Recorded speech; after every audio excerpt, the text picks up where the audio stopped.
Obama's a lion without question. You can just see it in his demeanor, how he holds himself, right? He's slow moving. He doesn't rush himself, but he's got a lot of confidence. Yeah. Kevin Hart being a gerbil, I don't know. Dude, I felt bad when I said it. Like, I felt so bad when I said that. I was like, cool. Everything else was like, okay. Yeah. Maybe. I don't know. All right, sure. Where that came from. He might, if he listens to this, he'll know. But anyway. I barely know Cuz. Like, I know minimal about him, except I appreciate the stuff that he's done. I don't know nothing else about it. I've never seen stand-ups. I don't know anything. I just know his archetype that he leans into a lot, right? I have no idea why gerbil. If I probably could go back, I'd say like a chipmunk or something like that. Like a lot of energy, but like still pack a punch, you know? Yeah.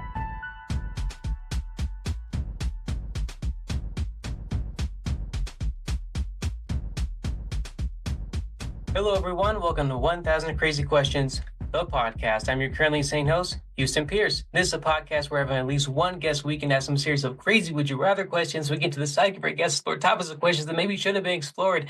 I take my questions from you, listener, from a list of 1,000 questions. You can submit question suggestions at me at 1kcrazyquestions@gmail.com or at 1000 Crazy Questions on Instagram. That's 1000 on Instagram. And yeah, your social media username will get a shout out if your question makes the episode. Please rate the podcast on Spotify, Apple Podcasts, and all those other places. And that's it. That's the intro. That's all the housekeeping out the way. Let's get into the episode this week. With us this week, we have public speaker, Buddhist, educator, mindfulness, I want to say teacher, the enigmatic, if I hope I said that right, Cesar Cardona. Hey, how's it going, man? What's going on? Thank you for that very warm welcome. Thank you. Yeah. Cesar, if you want to introduce yourself to listeners, for those people who don't know you, what you like to do for fun and professionally. Yeah, totally. As you said, I am a public speaker. I'm also a boxing trainer, but mainly my job is public speaking. And I'm a Buddhist as well. As you said, I live in Los Angeles, California. Go Dodgers. It is the best place in the world. I am continuously and always and effortlessly and endlessly chasing the mystery of the human experience. At no point do I even expect to find the answer. I just keep learning how many more things point to the answer. Okay. So like a dog chasing a car, is it like that, or is it more of like a man reaching for the moon? Is it more of like it's possible, but then I won't know what to do once I get there, or it's impossible, I just like to reach? It is so interesting. Both of those are absolutes, and we're getting philosophical super early here. Both of those are absolute. No, great. Bring it to me. I mean, half of my life is philosophical conversation, so I get paid to talk philosophically. In the absolute certainties, I lean away from both of those actually, but I will say that I feel more so like all three blind men touching the elephant. That parable of the three blind men who touch the elephant. They hear about the elephant. They go to touch the elephant. And then one says, well, the elephant feels like a painter because they have a paintbrush, but it's the tail with the brush at the end, with the tethers at the end. The other one's like, well, this is like a rhinoceros because it's got the horns to it. The other one's like, well, this is more so actually like a tent than elephant because he felt the side of it. They're all every one of them are not incorrect, but they're all incomplete. And that's pretty much how I go about my life. I want to find all the threads that connect more and more and more. There is a chance I may hit where the ultimate answer is. There is a chance I may not. I'm more so interested in the actual journey of it. So nice. Great answer. That actually reminds me. Okay. So not to get into too much, my background is in Christianity. And there's this specific sermon that I'm remembering where the pastor was talking about, similar to this elephant, there's like a different way that people see God, essentially. There's different religions. So like one person will see like God's face. One person will see like God's back. One person will see like his shoulders or whatever, or his right hand or his left hand. And the guy in the front's like, I know God, he's very kind. He has like very kind face and he loves people. And everyone sees his back, like he has strong shoulders. He doesn't speak. He's just there. And another person on the right, his side's like, God is like, he just has a powerful hand. I don't know if he has ears. It's like half his face. The other person on the left is like, God's married. He's married to people. He loves people. And so like, for people of, religion, it's like no one even agrees on exactly how God is. And, that becomes super, like, even more colorful when you add in well, does God even exist element of it? But that the elephant thing, of course, I've heard the elephant thing first, but or the analogy first, but that what you said about that reminds me of that comparison, and that even when you can agree on what something is, you can't even agree on that. So, yeah, Absolutely. yeah, Absolutely. That's one of the most fascinating parts about comparative mythology is that no matter who we are, two people can be married. They can be twins growing up in the same exact family and still be separate. They can have the same exact experiences, hearing the same exact thing, and it's still without question going to be different, just by default, fundamentally, which makes things so much more fun, in my opinion. I also was an atheist for 9 years, and I had the complete rejection of God. My I'm not an atheist anymore. My perspective of God has shifted in a multitude of ways now. But what I find more and more and more is, and I'm going to go right back to it, is that nobody's incorrect, everybody's incomplete, this is and gonna it's be almost the way it's supposed to be. this is going to be incredibly fascinating. I want to say, yeah, just I love talking about philosophy. Yeah, I was like a raised Christian, but I chose it again as an adult, based of like life events and everything. So, and I'm pretty stable in my faith, but I never not asked questions. Mm-hmm, Like, mm-hmm. like like that people, I think, especially Catholics, it seems like really turn away from like, I couldn't watch anything, I couldn't do anything. Yeah, Luckily, that wasn't my experience. So. Yeah, yeah, there yeah. wasn't a huge rejection era for me. It was kind of a more deeper understanding era, and asking questions has Mhm. always been a part of that. So, That's yeah, just the point. That's the way to go, yeah, right? I mean, by the way, I'm doing a talk in the end of January to a church of the similarities in narrative of between the Buddha and Jesus, which there are a great amount actually. And so they have me set for yeah. this talk on it, so you can find out the commonalities, so we can find out more every day how much more we have in common versus what divides us. Because the stories consistently, since the beginning of storytelling, since the beginning of myth telling, since the beginning of ritual, since the beginning of cave painting, since the beginning of communication between one person and another, they have been telling different stories in specifics, same story in symbolism.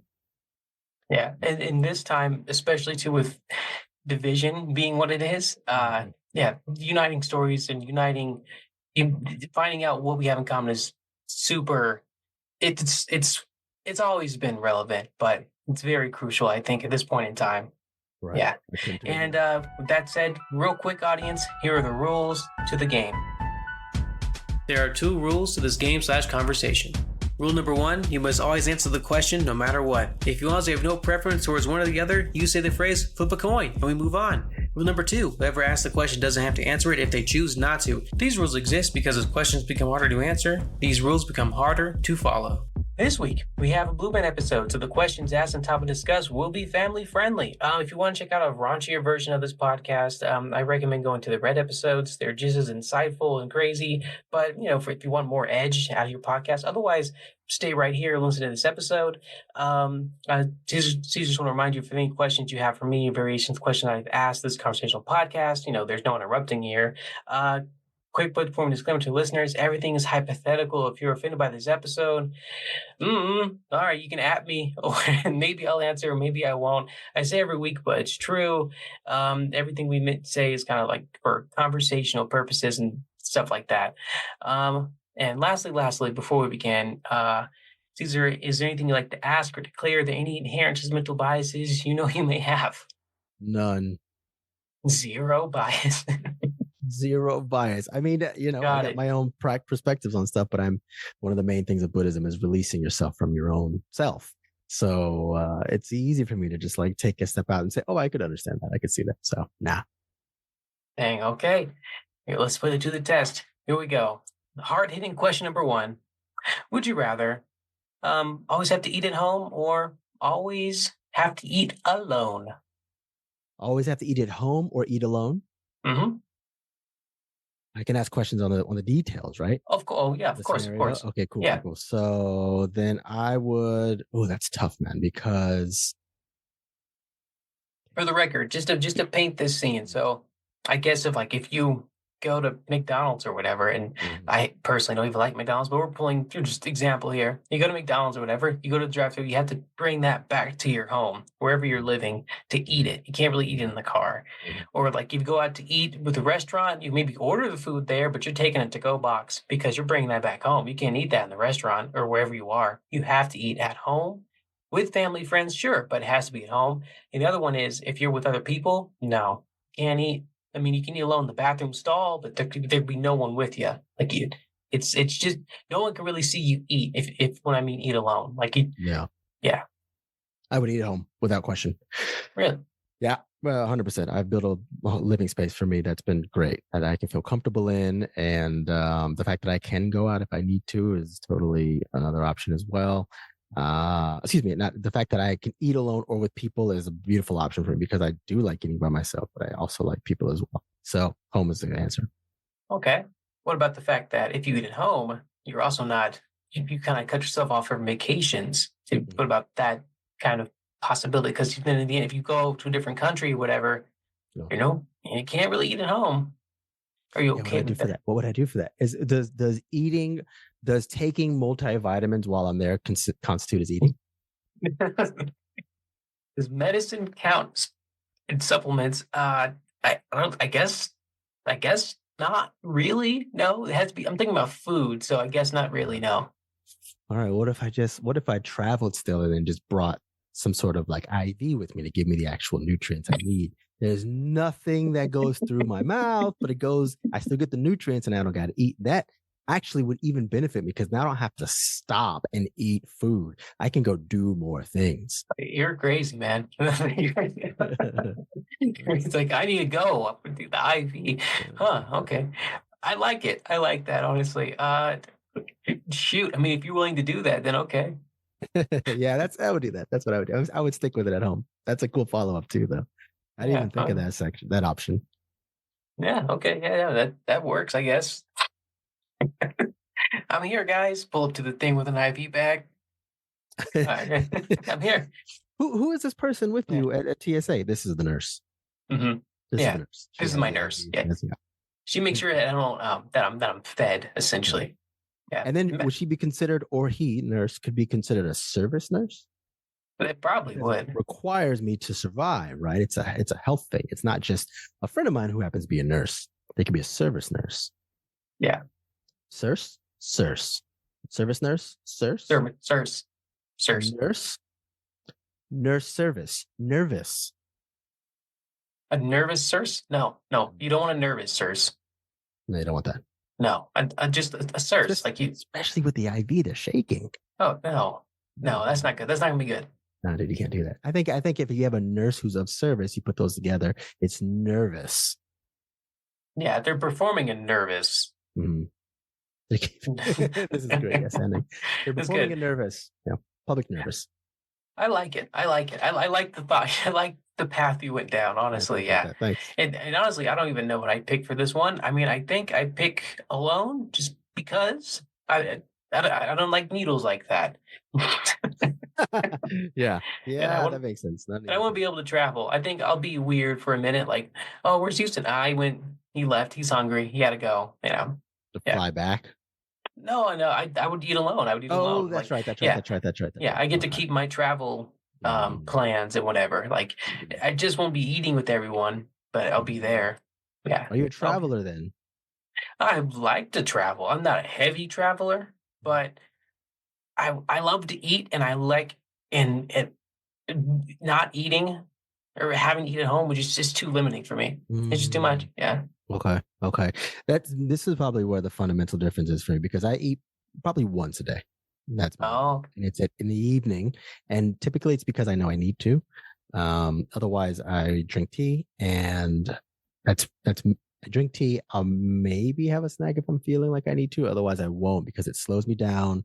No. I feel sleepy afterwards. I feel tired. I feel like, wait, but hang on a minute. Like, I have to. You mean to tell me I got to spend 10 minutes doing this thing or 20 minutes doing this thing? But then I'm only going to eat it for about 3 to 4 minutes. The output input ratio for me doesn't work. It doesn't compute. Oh, no, no. I've met your kind. I've met some people like you, and I don't understand you people. I mean, everyone listening, if people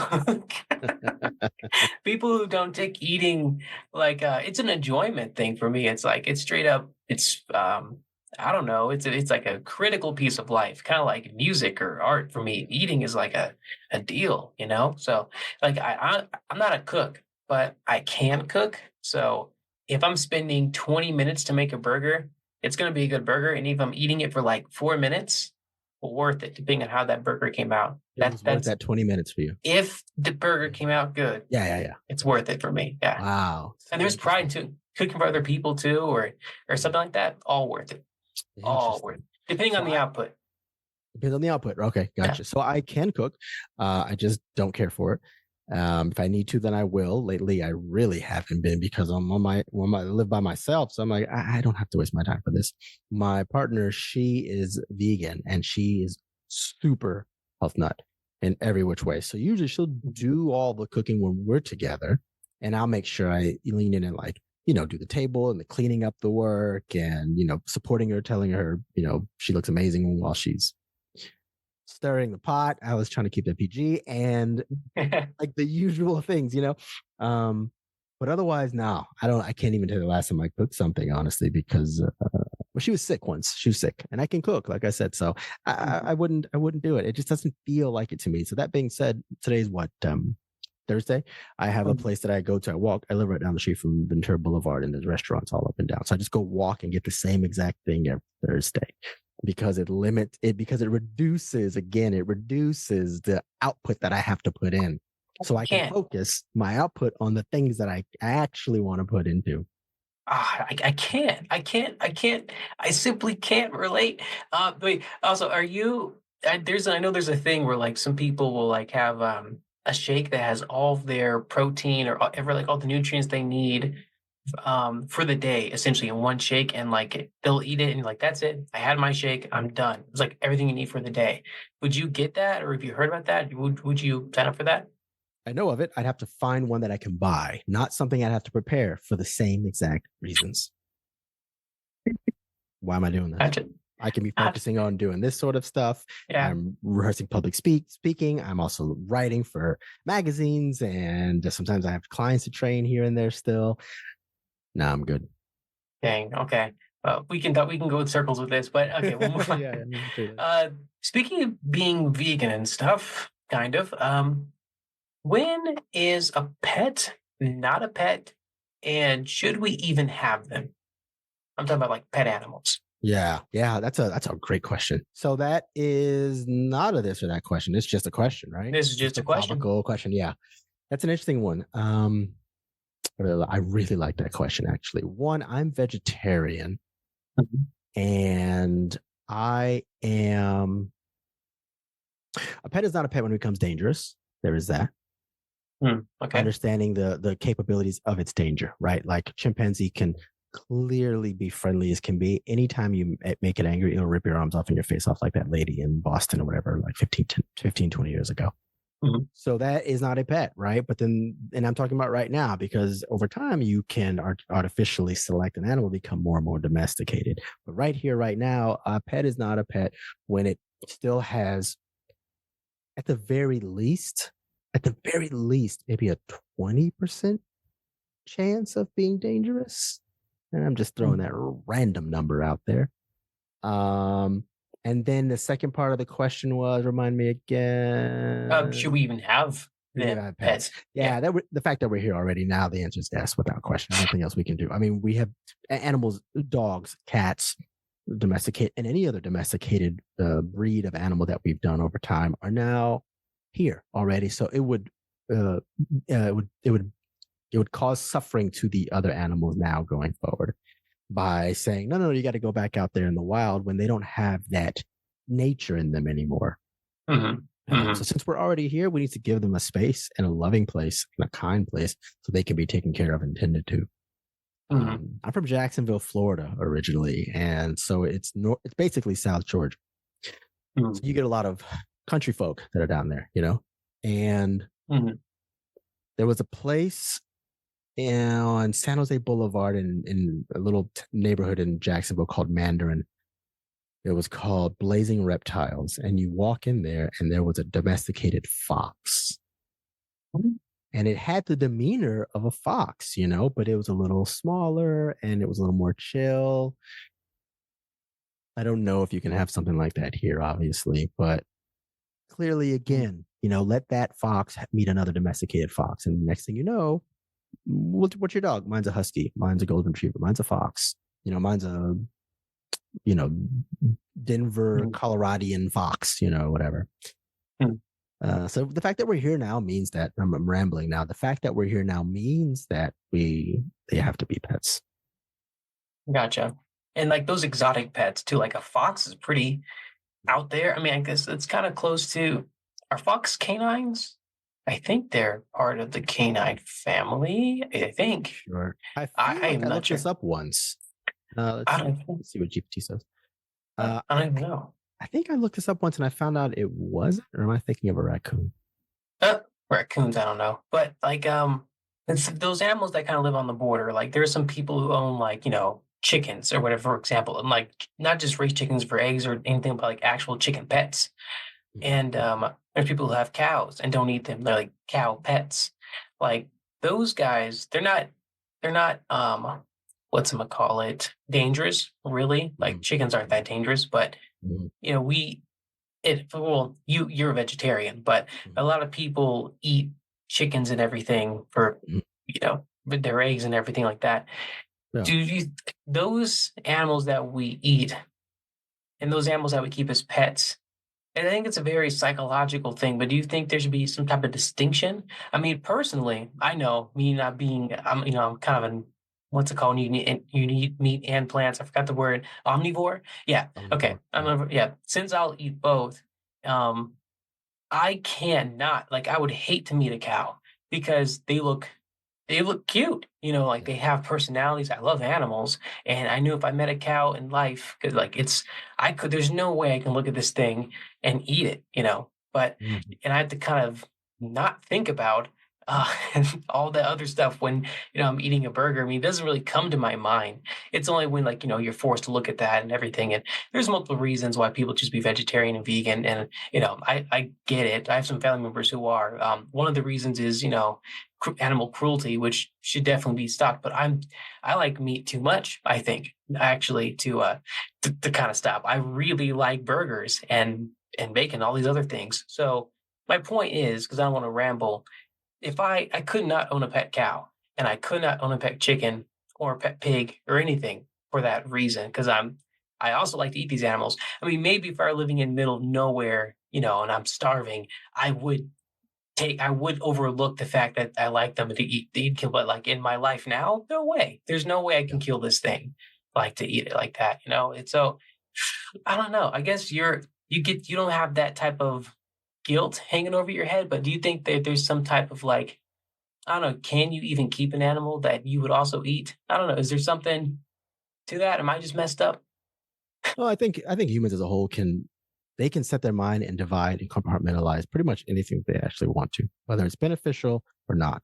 You give it enough stakes, high enough stakes met with high enough requirement or desire, without question, they can compartmentalize and make a reason for whatever it is. That being said, I'm a vegetarian who doesn't judge people for whatever their choices are. It's your journey. It's not my job to try to give yucky or yum and so on and so forth. That being said, the divide of the cow and chicken from your eyes and whatnot is just completely a part of the industrial complex. It's purposely made so that way you don't feel bad. So you don't have that, which again, understandable. I get why we've gotten to this stage. Industrial complex also got us Zoom. We're having this conversation now. If it wasn't for Indian industry. Yeah. I also feel that if any particular person at any given time had an animal and named it, whatever the animal is, it's going to by default make you feel a little less tied to it. And then in addition to that, the PR work for a ladybug, whoever the PR agent is for ladybugs, is just killer. Because I also preface by saying I don't kill bugs either. Any bug that's in my place, I'll catch it, put it outside. But if you kill a cockroach, everyone's like, oh my God, thank you. Jeez Louise. If you say you killed a ladybug, someone say, what are you doing? Tell me how those are different. Tell me how those two are different from each other. So, morals has like an aesthetic taste about it, apparently, where law, or excuse me, natural life law apparently likes things that are cuter by our definition, right? But it's only because we've just raised that one is one way, one's the other. But when you start seeing it as, and I'm also a non-dualist as well. So when you start seeing things as just another version of you and vice versa, then you stop being so unfamiliar with it. And when you don't have the unknown, you're less scared of it. And when you're less scared of it, you're more confident of it. And then you can think clearer about how to manage whatever. I live in LA. So clearly if I see a bobcat or cougar, I'm getting out of there without question. But at the same time, there's a spider in here. If there's a roach in here, if there's a fly, if there's whatever it is, I don't need to kill it. That doesn't. Oh, I'm killing it, man. I recognize that. Yeah, I can see it in your eyes. I can see. Oh yeah, I put it on my forehead, man. It's I won't go. I'm not a terrorist. I won't go outside and kill animals. That's where they belong, and it's out here. But you've crossed into my domain. I'm sorry. You're in my house. All bets are get out. Like the only maybe I'll spare. And this is a fat maybe, well, actually not a fat maybe. I would spare a ladybug, I guess, because they're harmless. But I don't know, pretty much anything else I'm killing. That's interesting though. That's like the difference between a moth and a butterfly. I think that's even more. They start off the same, they fly the same. One likes light more, but they're exactly the same. And butterflies are like, ooh, it's a butterfly. Everyone loves those things. Right. And moths are this. Everyone hates moths. Granted, I hate moths too, but I also don't really care for butterflies. They look pretty, I guess, but they mean about as much to me as a flower does. Like, yeah, it's nice. So what? Like it's kind of like that. And if they get too close, it's a flying insect to me. And we already established how I feel about insects. So if a butterfly gets too close, like no, I don't like that. I don't get people let them land on their eyebrows and their hair and their face and nose. Like you might as well be a moth landing on your face. To me, like that's disgusting. But we have tolerance for cute, colorful things. Yeah, and we've decided that those things are the cute, colorful ones. By the way. That's just we made that up, by the way. There's no objective cuteness to the ladybug over the cockroach.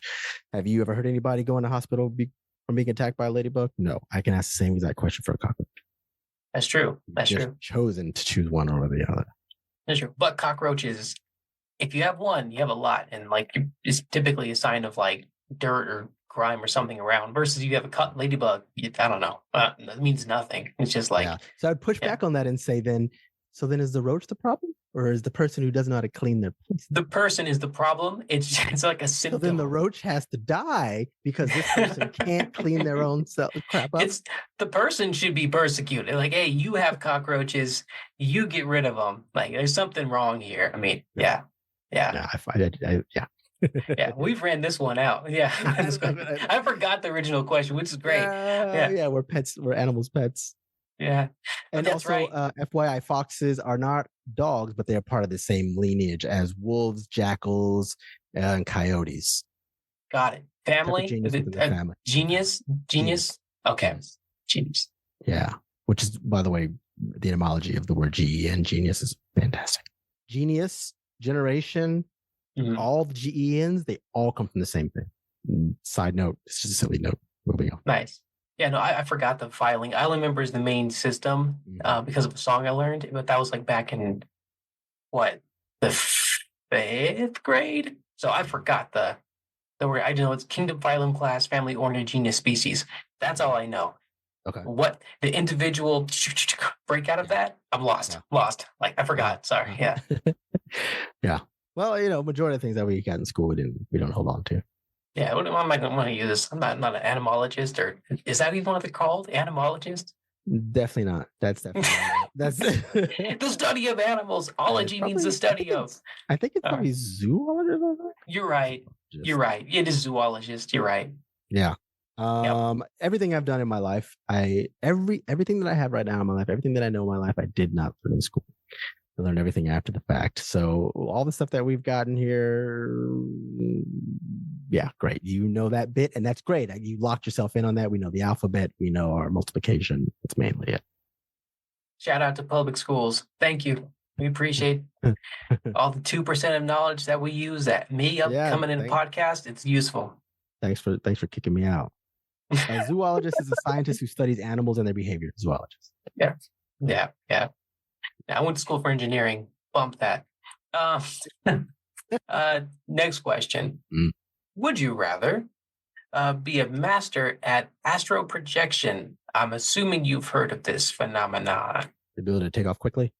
No, astro projecting is when you're able to kind of like meditate and have your spirit or soul leave your body and view other things around the world going or happening, essentially, while your body's physically somewhere else. And or be able to see anyone's full past by like touching them with your hands. So yeah, really? Yeah, without question. Okay. Do you mind explaining why? Yeah, totally. I have no problem. Astral projection sounds like a fun trip, without question, no problem at all. But I'm a public speaker and I'm a Buddhist, and our main thing, I shouldn't even say it that way. I picked up both of those because who I am naturally is somebody who wants to help people and who wants to let somebody know how amazing they already are. Every single individual, every living being, to go back to the previous conversation, has some sort of jewel, some sort of specialty within them. Right. And if I'm able to touch somebody and see all that information, I have so much more data to express that to them, that whatever the situation is, whatever past moments are, one part diminished you, and it's human nature for people to consistently stick on the things that are more divisive, a little more negative. It's in our nature because of our ancestors. We needed to know what was scary on the other side of the Serengeti. That means by default, we forget some of the more positive things. So if I can see their past, I can help them break down the negative parts and then have them remember more positive things about themselves, without question. I rarely do I speak in absolutes. This is one that I would say I would take that option. Okay. Respect it. To just throw some mud in this water. Let's say you've seen, let's say like Lord of the Rings or something, for instance, right? No, you haven't seen Lord of the Rings? No. Oh my God. Not my jam. Good God, sir. We can break this down too if you want, but not my jam. We don't have to. I was just pulling it up to pull something else up. Okay. X-Men. I would stay away from sci-fi if I were you. Oh God, X-Men? Have you seen any? I know of it. You know what? I remember the one from the 90s. Okay. Professor X. Okay, he'll touch somebody, and this is sometimes like he'll be like, he'll read their mind, and then like he'll have some type of psychic seizure or something like, let's say someone's experienced the apocalypse or something extreme, and he'll like read their mind, and then he'll be like, like he'll have that freak out, and like even though he willingly touched someone's head, it's too much. It's information overload. Maybe something someone has seen is too dark, too disturbing, too unfathomable. Unfathomable. The word, yes, unfathomable that you said, for the human mind or someone else just to take like that. Are you afraid of that being a possibility? You're like, bring it on. I'm willing for the challenge. Even if it hurts, I don't know. Bring it on. 100%. I have no problem with it whatsoever. There is a really cool story in the a lot of the lineages of Buddhism, but one of the main ones, there's a concept of the Bodhisattva. Do you know what the Bodhisattva is? Sorry, no. Bodhisattva is the one here. Let me find a good way to say it. If I can speak into a Christian side, angels, for example. Okay.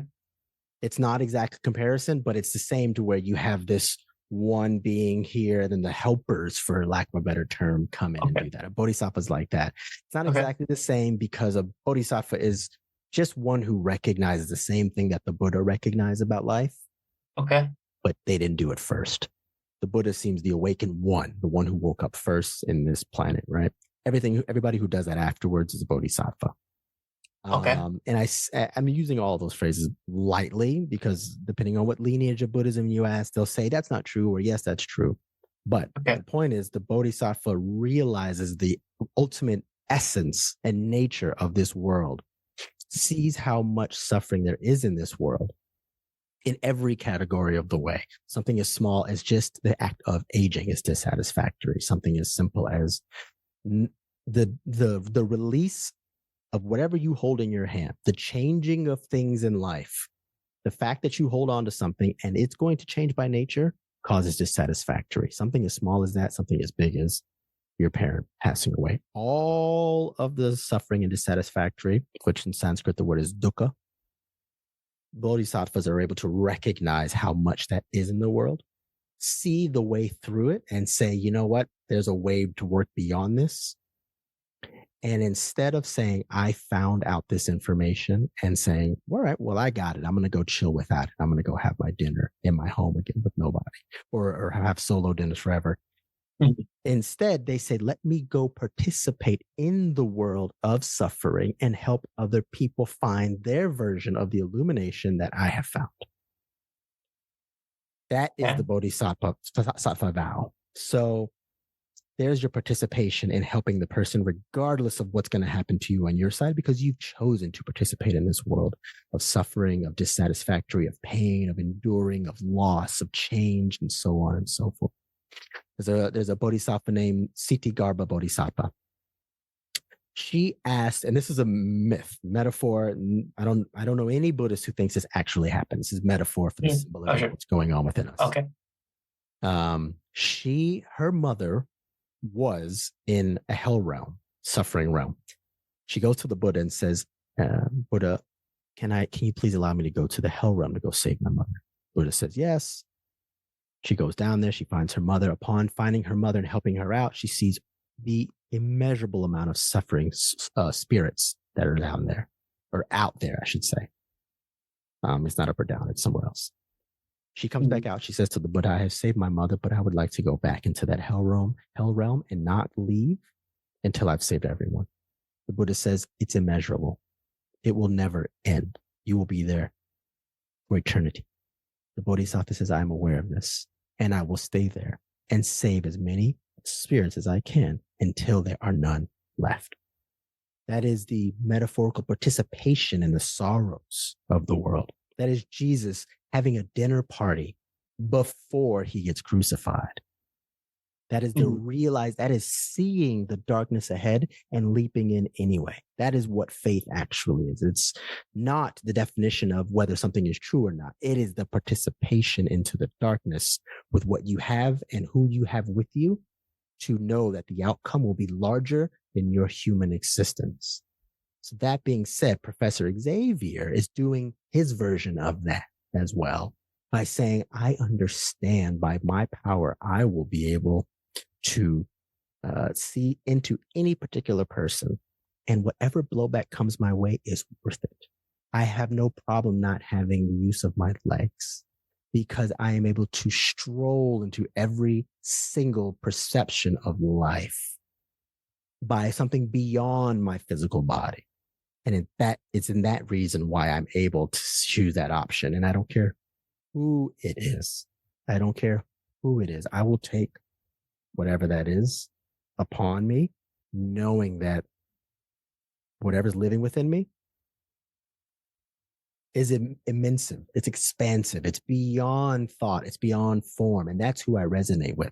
I don't resonate with my body or even my ideologies and beliefs because they all got me there. Again, it's the journey. That's the thing. That's the untouchable part, not the destination. Yeah. That's why I would pick that one. That's, man. Okay, man. Yikes. That's a lot. Fascinating. One. Second.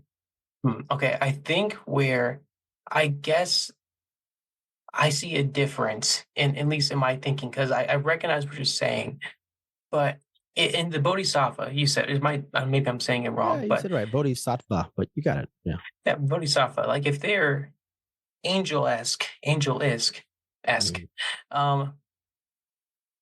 that story, in that mythology, I get why it would be sort of it's a big sacrifice to go in there and do that. And like Jesus, sacrifice, to take on the sins of the world, pretty much, and to go into such hell and darkness.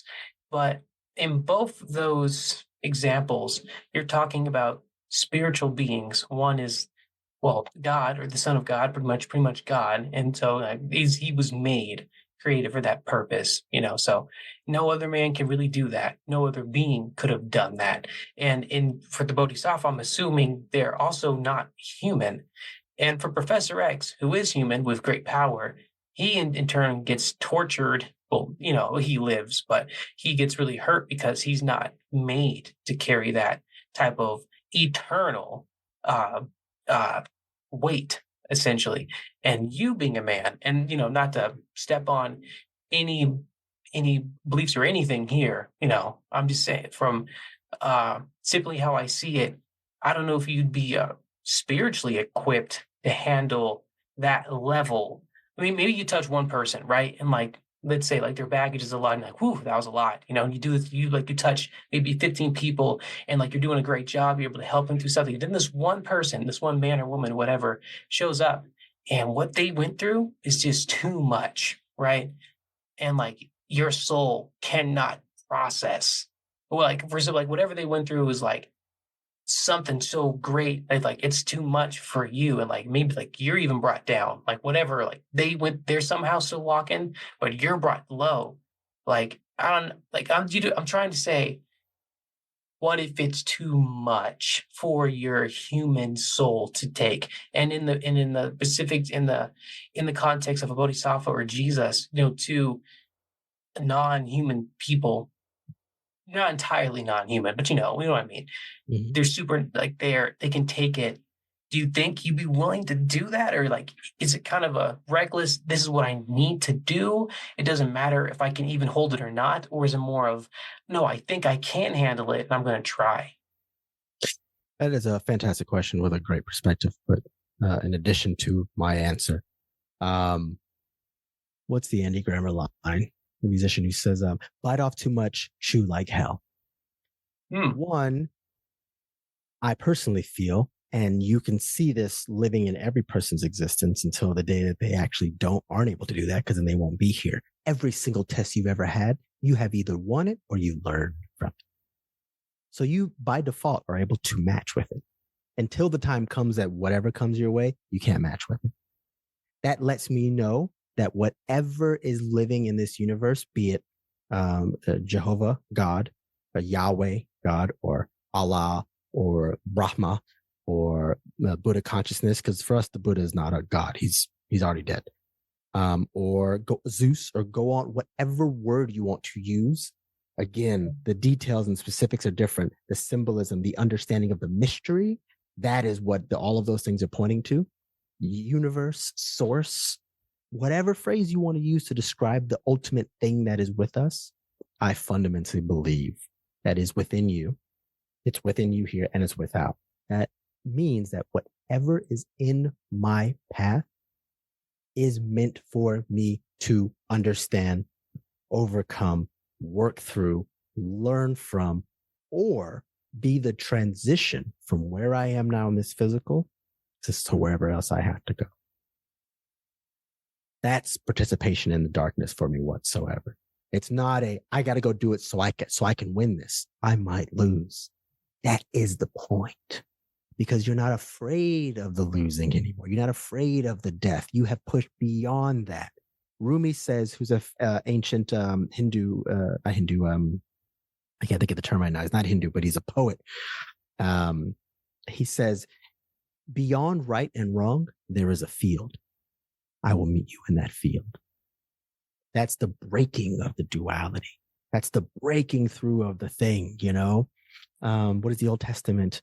In the Old Testament, when Judah and Tamar have their baby, they're twins. The Old Testament, Judah and Tamar have the twins. The baby comes out. The first one's name is, the first one's name is Phares. He sticks his hand out of the womb. The midwife ties the ribbon, a red thread, around his wrist, and he pulls the hand back in. The second one comes out. His name is Zerah.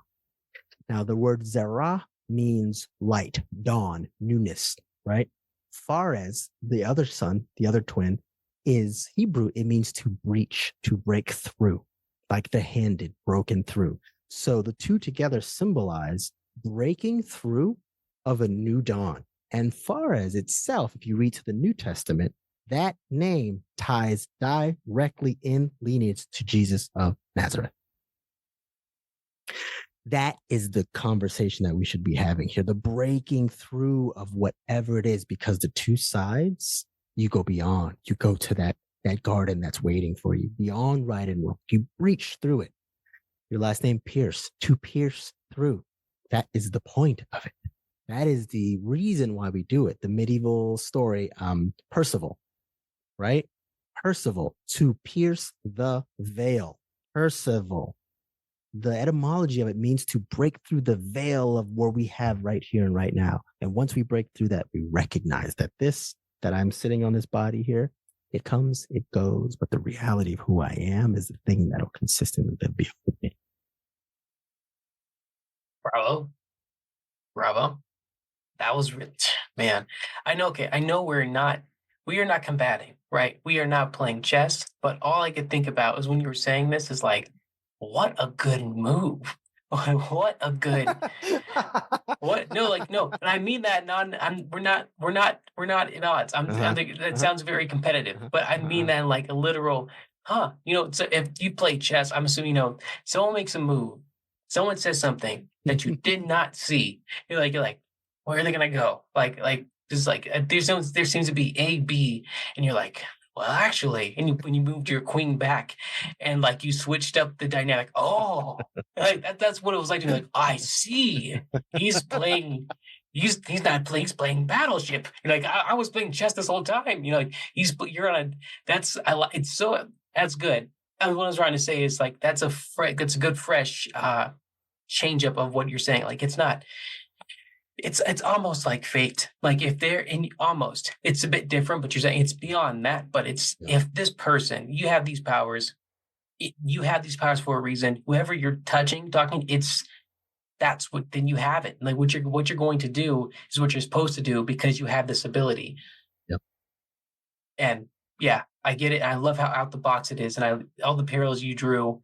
No, that's great. That's Thanks. Yeah. I fundamentally believe that it's in the core of me as a person. I felt it since I was a child. And finally, I just got to an age in my life where I found words for it, and I found studies for it. And I found other people in the world who came before me who saw this too.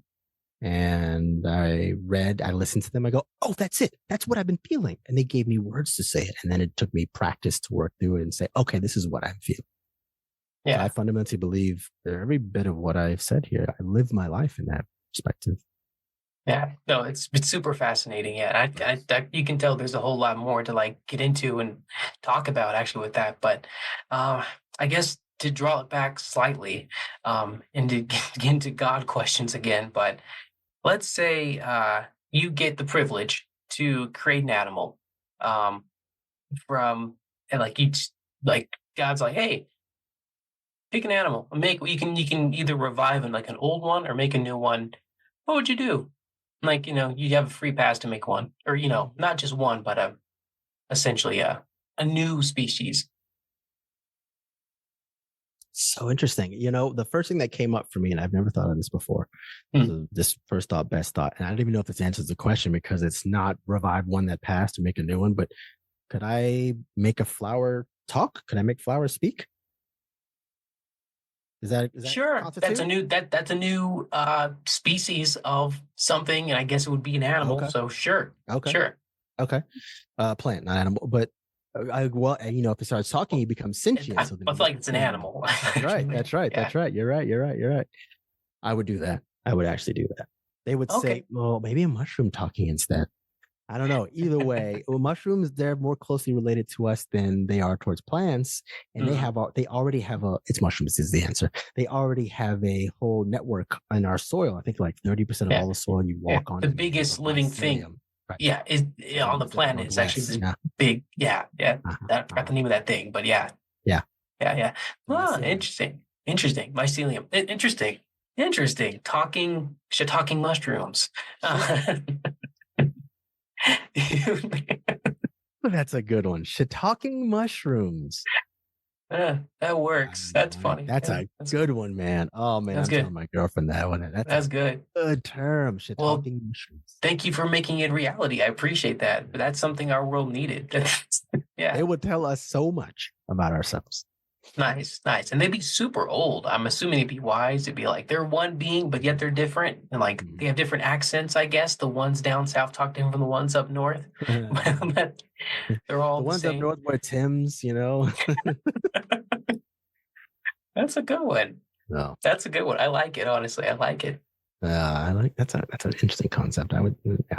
Dang, there's so much to freaking ask. Okay, real quick. Would you rather be haunted by 3 Christmas spirits or have a Freaky Friday with someone who you despise for an undeterminate amount of time?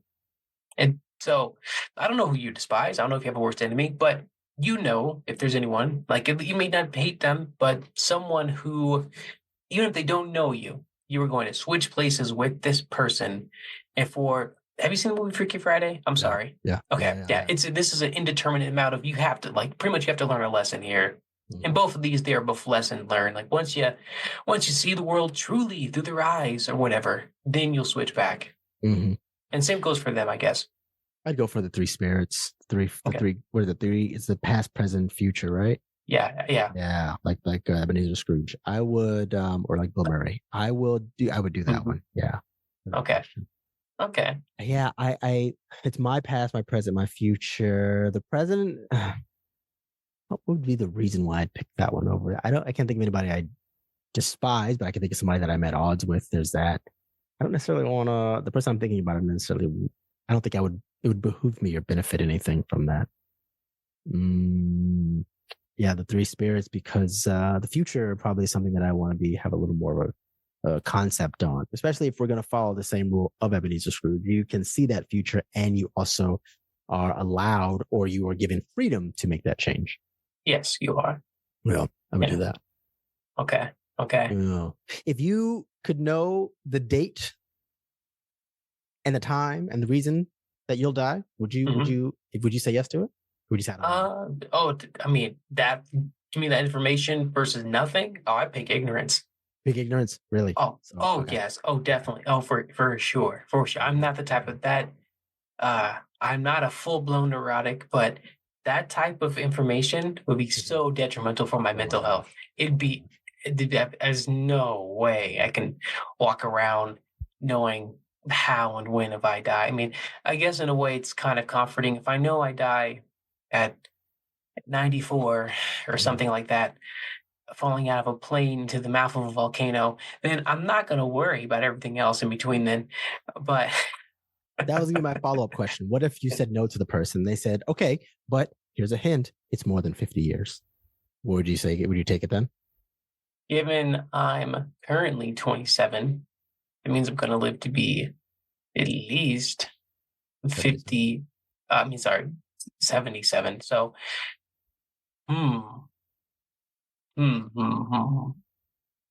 Okay, that's interesting. So, is it, how guaranteed is? By the way, I like it. 100% guaranteed. I love twists like this. Thank you. So, but okay, if it's guaranteed, that means even if I tried to die or did something extremely reckless, that's so good. Bad Boys for Life did this. I'm a movie guy, but for the Bad Boys 4, 5, the last one that came out. Martin Lawrence, he's like, he had a near-death experience, right? And he's like, I can't die. You don't know Will Smith. I forgot his name in the movie, but I can't die. And he's Larry. Thank you. He walks out and like he walks down the traffic and he doesn't get hit by cars. So it's a funny scene, but that's essentially what you're saying. I'm protected from outside harm until I'm 77, and that's a minimum. Yeah. So if that's the case, I might pick it because I guess I can still get hurt. I can still get shot. I can still get maybe crippled or whatever, but I know I won't die. So shoot, I don't like knowing the future. No, you know what? No, I'm not doing it. I'm not doing it. I'm not, I'm not taking the bait because I want to treat my life. You're supposed to treat every day as if it's your last, treat people with kindness, do heroic acts as if it's your last. And knowing that might mess me up in unforeseen ways. So I'm sticking with ignorance, and the fact that if I think I'm invulnerable and I start acting crazy, if I end up burning half of my face, and I'm like, well, I didn't die, but I'm looking like Phantom of the Opera. That's not cool. I don't want to do that. I mean, call it vanity or not, but I like my face. I'm not gonna- Yeah, it's a good face. And also very insightful thing to say. That's a really insightful thing to say. Knowing yourself enough to say, it's still nah. Oh no, maybe some people. Would you pick it for the record? It's a great question. Yeah, I would. I would tell me. I would say, tell me Okay. what it is. I want to know, and then I know what I'm working with, and then I can make those modifications for stuff that I want to do. Sometimes this year in particular has been the best year of my life, and I'm in the best place I've ever been in my life, mentally, emotionally, spiritually, everything. And I came from a really bad childhood. Mm-hmm. And so for me to trend from that far point to the other far point, I'm thrilled by all of this. Everything feels like a bonus. And at the same time, when it's time for me to do work, so much of me feels like I'm just going to enjoy this fact that I'm actually in a good place. So it makes me put some stuff off sometimes. But if I know there's a timeline, I'm like, okay, cool. I can work this out. I know what I'm working with here. So I know when I need to get the work done. If I need to get it done sooner than later. Yeah, I mean, you strike me as someone. Given our conversation, you could definitely take a lot, at least mentally. Or it seems like you're willing to. You very much said the equivalent of, "I'll touch that live power cord. I can take it. I'll touch it. I'll knowing first up, taking on the world's darkness is a big deal. But you'd be like, no, I'll learn my death. Let me tell me, what is it? When am I going to die? No, let's see what happens. Yeah. Yeah, crazy. What if someone tells you it's like, oh, it's 5 years from now? What if it's something that short? Would that change your outlook on life, or like kick things in overdrive? I'd ask as many details as they could give me. Okay. I would ask as many details as possible. 5 years, I'd ask what the date is. I'd ask the time. I'd ask the reason, what would happen. I would even ask what happened as the legacy after the fact.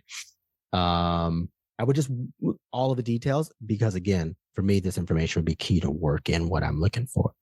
And then I would spend the next 5 years. And as soon as they tell me that, I would say, thank you so much. I got work to do. See ya. Because 5 years is not a long time. I would spend countless hours, way more hours than I already spend doing the work that I'm doing right now. I would just put it in another gear that I didn't know I even had. And yeah. And on top of that, I would life hack it too, because then I would post a video out loud saying, I've been told this. Someone told me, and I would use that as a PR. I would use that and say, this is what I'm working with right now. And this is what I'm going to do until I'm here. Follow me along, be here with me, and watch this happen in real time. I love that answer. Yeah. I commend you. That's cool. That's cool. Yeah, taking it public too is definitely something. And people will be like, oh, that's fake. Oh, that's dumb. Whatever. Clickbait. Right. But then you actually die. And then I die. People would listen. I'm saying, but a lot of people would be like, whatever. He's just talking. But then when you die, oh my God. Especially if you recorded everything. Mm-hmm. Oh man, that'd be crazy. Absolutely. The sacrifice itself is always judged at the beginning, and then down the line, it's always forgotten about. Yeah. And people hated Muhammad Ali when he said he wasn't going to the war. So he lost his boxing license. Who hates him now? No. Well said, man. Well said. I got two more things here. Do you know a good amount of celebrities? Yeah, sure. Okay. I don't know if we're gonna step on some toes here, but I want to ask. This one's not even a question; it's more of an activity. But I will name a celebrity. Give me an animal that represents them. It's a word association. So, however the first animal that comes to mind, first thought, best thought, essentially. Sure. Give me an animal. All right. So we'll start off. I'll just name A-listers essentially, but we'll start off with Will Smith. Giraffe. Mariah Carey. Hummingbird. Okay. Donald Trump. Orangutan. Elon Musk. Zebra. Barack Obama. Lion. Muhammad Ali. Panther. Oh, what's it? Beyonce. Queen Bee. Those two on the nose. That's a gimme. That's a good. Yeah, that's good. Ellen DeGeneres. Lemur. John Diddy Combs. Ooh. Hyena. Got it. What's her name? Oh, crap. Oh, dang it. What's her name? I'll say this. Winona Ryder. Gazelle. Okay. Whoopi Goldberg. That's the name I couldn't think of. Whoopi Goldberg. Octopus. Okay. Cesar Milan. Cat.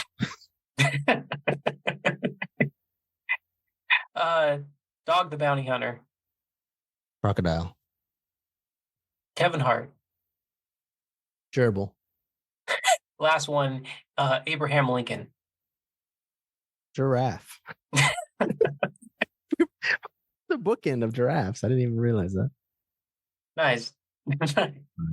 Well, I mean, some of them I got the queen bee one, but what was your base instinct for the relate? Was it like the essence of who they are and their place in the society?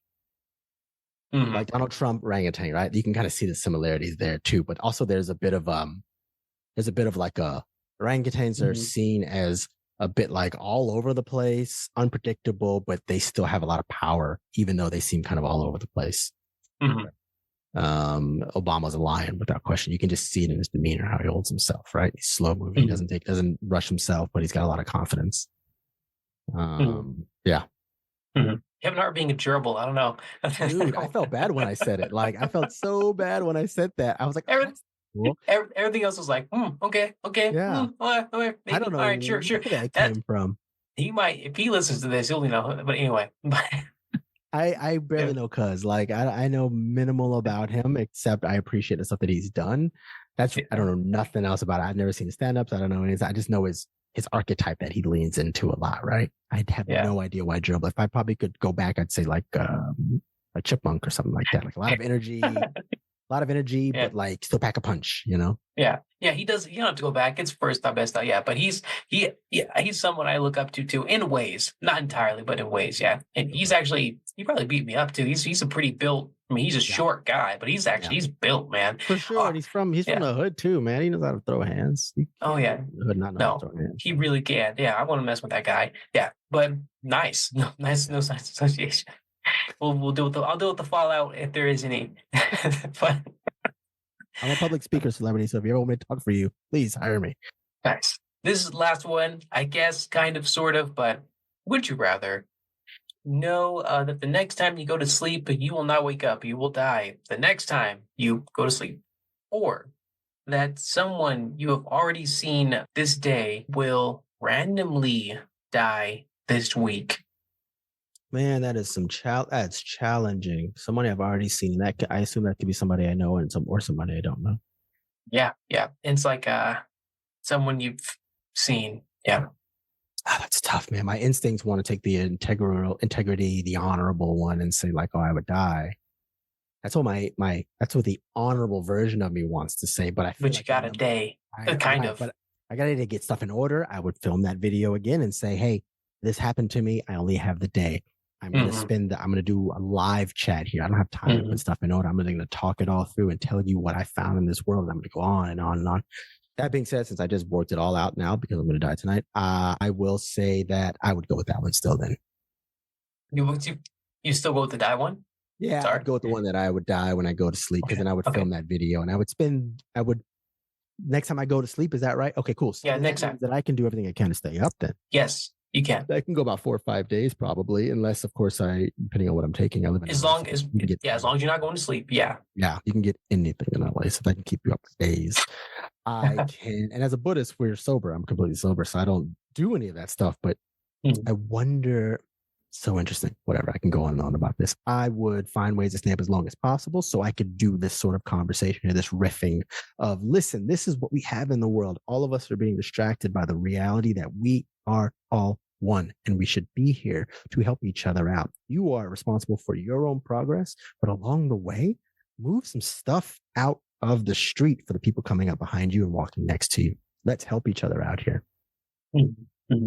No, healthy message. And that's a great answer. Again, to muddy the waters, because that's always my job. If you look at the second and you throw the numbers into it, if you like, okay, it's a day, someone random, go out into the middle of like Hollywood Boulevard or something and just look at a bunch of people, just randomly. Like the more people you see that day, the lower the chance goes that someone you love most likely will be that random person who dies. Like if you just saw your girlfriend today, for example, then and like, that was the only person you saw that day, well, then she's guaranteed. But if you see like 100 so people, the chances that it's her goes way down. It's like it is it's a lottery system. I mean, granted, you are signing someone's death warrant with your eyeballs, but you're seeing, yeah, it's a numbers thing. I'm going with the first one still. No? Okay. Still going with the first one without question. My job is to limit the amount of suffering in the world. And it's even doubly worse by causing suffering because I'm feeling selfish. Okay. Yeah. Are you sure? Okay. Absolutely. 100%. You could go, let me get this idea in here. You can go to a nursing home or like a hospice or something where people are already going to die. And like they're terminal. Like go to death. How do you see these death row inmates now? Let me meet them. Someone who's in terrible pain. You are helping these people move on. I don't know that they're going to be the ones though. If I knew you don't, that, then maybe. You don't, but still, like, I don't know. It's like that was the best double down. My gosh. Someone's in pain. Help them. You have so much life. You have a lot to say. I'm sure that you can't get it out within 3 or 5 days, however you can stretch this out. Because also that's pretty not going to sleep. That's a lot. But all right. I recognize that. I get it. You almost convinced me of it, but then I realized that I still don't have a choice over who the person is. So there's that. There's that. And if I spent the whole day trying to look at those amount of people, whoever, as many people, and then the odds are still huge because on the way to the people, I have to see other people who are suffering. That's good for you though, because it means you'll never know. Like if one of these, the next day comes, someone has died, but there's no one in your circle. You're like, oh, I've done it. Like curse over. That's trying to absolve myself of the guilt. Yeah, and that's still suffering. But life goes on. I'm just like, not for them. Not for them. And I don't know who that person is either. But like you said, whatever you're supposed to see would be kind of fated. It would be like it would be, if they're supposed to die, then they died. And you can help how many people if you're still alive. If I am agreeing with that sort of quasi fate sort of thing, then I will take it upon my own hands to say when I go to sleep tonight. The next time I go to sleep will be the time. That's the fate I'm taking. Okay. Respect. Don't know if I agree with that, but respect. Like, yes, we know. You'll kill a ladybug, my man. So we know. If it's in my house. No.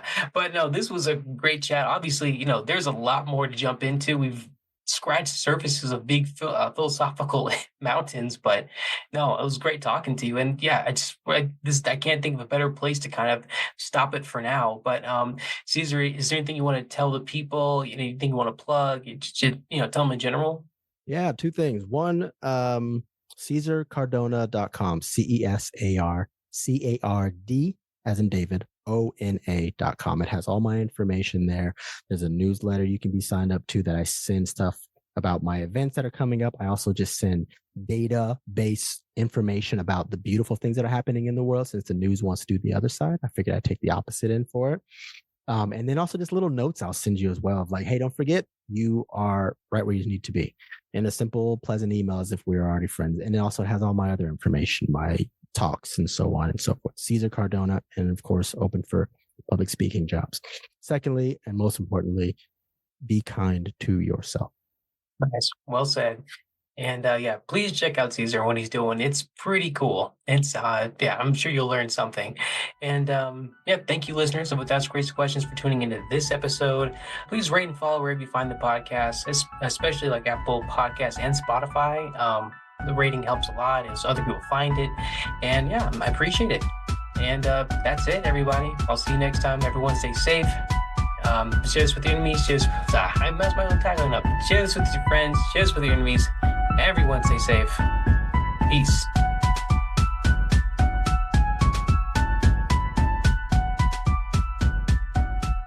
As always, follow my music producer D800, D-800 at BeatStars or SoundCloud.com.